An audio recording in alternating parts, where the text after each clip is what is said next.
Сәлеметсіздер ме? Бүгін біз атом тақырыбына тәжірибе жасайтын боламыз. Тәжірибеміздің мақсаты картоп крахмалы мен қарапайым йодтың екеуінің реакция нәтижесін байқау болып табылады.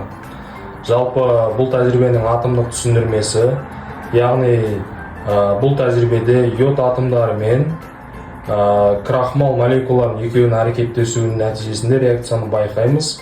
Ол реакцияға крахмалдың амилоза және амилопектин атты екі түрлі полисахарид бар.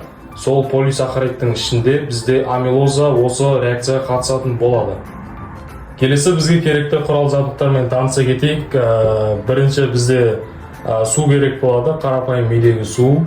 Және де осындай бізде ыдыс керек болады. Реакцияны осы ыдыстың ішінде жүретін болады. Жалпы аптекадан табылатын осындай йод және картоп крахмалы.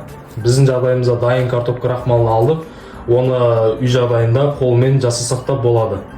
Жалпы тәжірибемізді бастамас бұрын қауіпсіздік ережелерімен таныса кетейік. Қауіпсіздік ережелері қолымызға қолғап киіп алғанымыз дұрыс болады. Өйткені бұл жердегі реакция қолымызға дақтар қалдыруы мүмкін, немесе терімізбен жанасып кетуі мүмкін.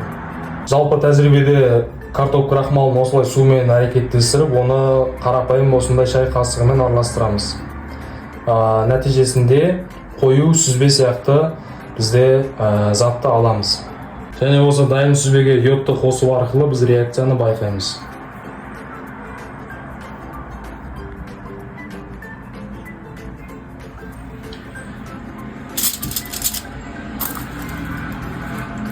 Көріп тұрғандарыңыздай көк күлгін түс бізде пайда болып жатыр, байқасаңыздар.